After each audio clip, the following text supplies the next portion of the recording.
আজকে ছিলাম অযোধ্যায় ওনাকে নিয়ে আসা হয়। উনি প্রথম থেকে ভয় পাচ্ছিলেন যে পারবো কি না, কীভাবে হবে।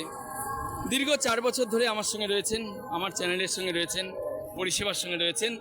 টুকরো টুকরো সংবাদ যতটুকু সম্ভব হয়েছে আমার চেষ্টা করেছি আপনাদের সঙ্গে শেয়ার করার।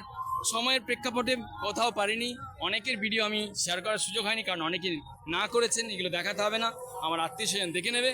যাই হোক, যাদের পেরেছি তাদের বিষয়টা আপনাদের সঙ্গে শেয়ার করেছি। আর বলে রাখি, এখানে যারা অসুস্থ আছেন, যারা শারীরিকভাবে অক্ষম একদম, শুধু এই পর্যন্ত আসলেই হবে।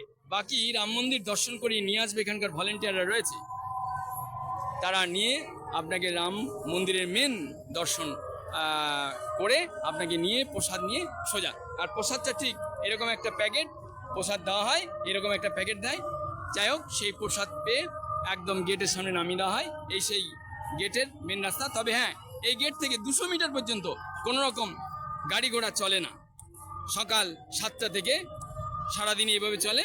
আবার 7টার পর, রাত্রে 7টার পর 9টা পর্যন্ত আবার যোগাযোগ ব্যবস্থা স্বচ্ছন্দ হয়ে যায়। যাই হোক, সেসব বিস্তারিত সংবাদ আরও আপনারা জানতে পারবেন আপনারা অন্যান্য ইউটিউব চ্যানেল দেখুন। ভালো থাকবেন, অসংখ্য ধন্যবাদ আপনাদের সবাইকে।